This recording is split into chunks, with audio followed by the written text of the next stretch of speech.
pack of cigarettes for $12.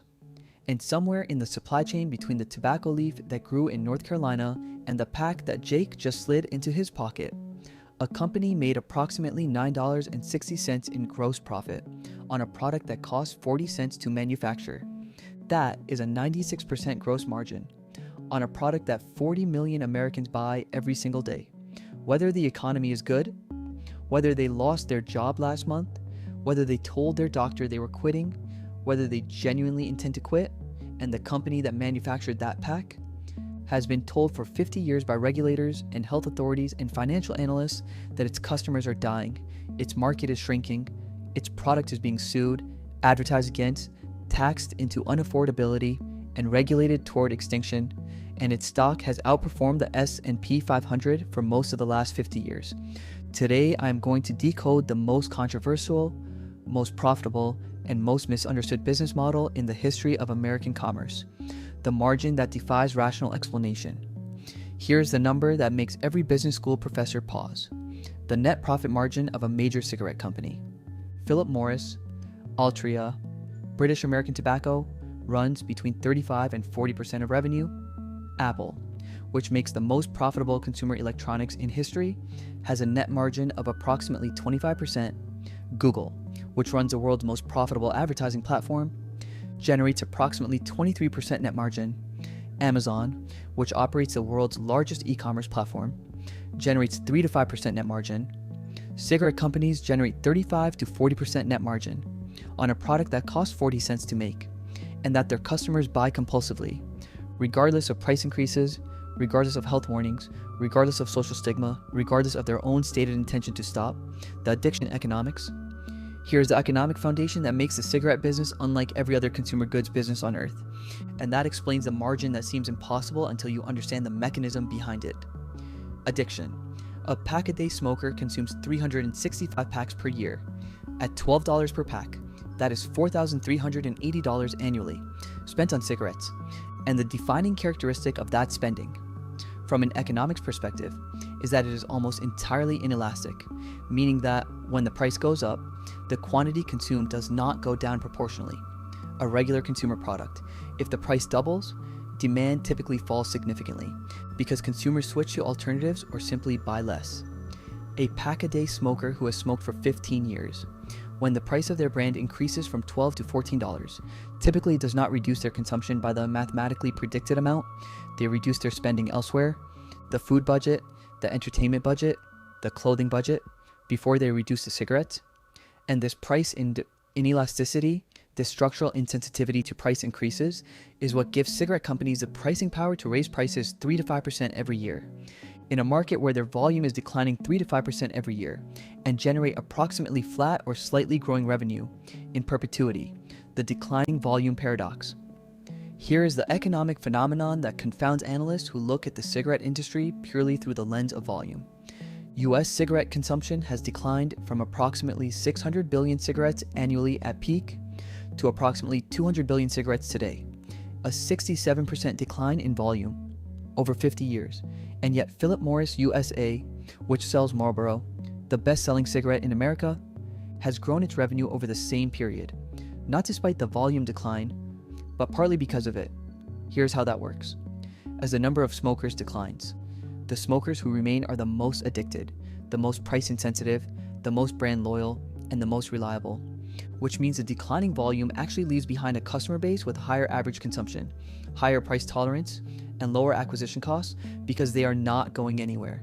And the pricing power this creates allows companies to raise prices faster than volume declines, generating a revenue curve that is roughly flat or gently rising, despite a volume curve that is consistently falling. The master settlement advantage. Here is the most counterintuitive economic fact about the American cigarette industry. The 1998 Master Settlement Agreement, the largest civil litigation settlement in American history, in which Philip Morris, R.J. Reynolds, Brown and Williamson, and Lorillard agreed to pay 46 states $206 billion over 25 years, was simultaneously the most expensive legal outcome in corporate history, and one of the most effective barriers to competitive entry ever created. The settlement restricts tobacco marketing in ways that cost the big companies billions annually. but also restricts it in ways that make it almost impossible for new entrants to build the brand awareness required to compete. The established companies already have the brand equity. Marlboro, Newport, Camel, built over decades of now prohibited advertising. A new cigarette brand cannot advertise on television, cannot advertise on billboards, cannot sponsor sports events, cannot use cartoon characters or other imagery that appeals to young people, which means the only way a new cigarette brand can grow is through retail placement and word of mouth against brands with decades of embedded consumer loyalty. The settlement that cost the industry $200 billion also protected it from the competition that would have cost it far more. The developing world offset. Here is where the economics of cigarette companies in 2026 become genuinely complex. As American and European smoking rates decline, the companies that operate internationally, Philip Morris International, British American Tobacco, Japan, Tobacco International, are growing in markets where the economics of tobacco are at an earlier stage. There are approximately 1.1 billion smokers globally, and the majority of them are in developing and emerging economies, where per capita cigarette consumption is in many cases rising as populations grow, urbanize, and encounter the stress and social dynamics that historically accompany economic development.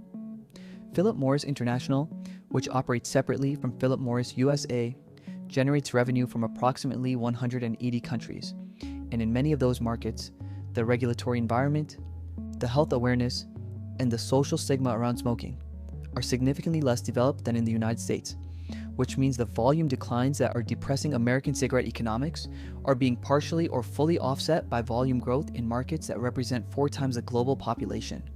The vaping catastrophe and lesson. Here is the most expensive single decision in recent cigarette company history, and the economic lesson it teaches about the strategy of replacing a dying product. In December 2018, Altria, the parent company of Philip Morris USA, invested $12.8 billion for a 35% stake in Juul Labs, the e-cigarette company that had captured approximately 70% of the American vaping market. By 2019, Altria had written down $8.6 billion of that investment, as Juul faced regulatory action from the FDA, lawsuits from states and individuals, and a collapse in market share as regulators removed most of its flavored products from the market. The $12.8 billion bet on what appeared to be the obvious successor product to cigarettes became the worst acquisition in recent corporate history, and it illustrates the central strategic challenge of the cigarette business.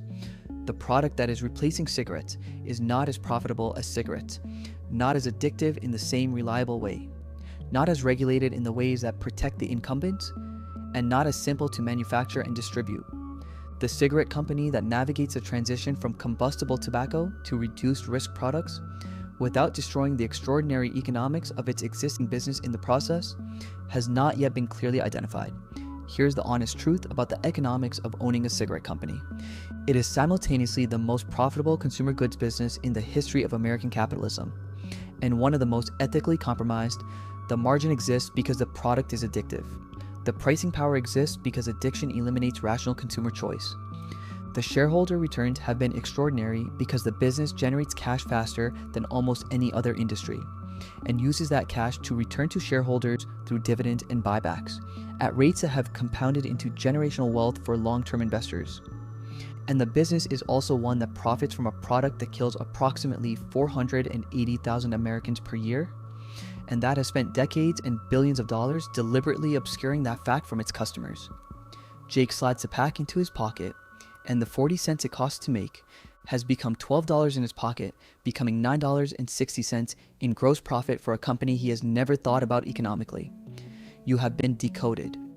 If this video decoded a business you thought you understood, in a way that changes how you see the economics of addiction and consumer behavior, subscribe to Money Decoder 3004. Every single week, we decode the economics of the industries and products that shape every American's financial life.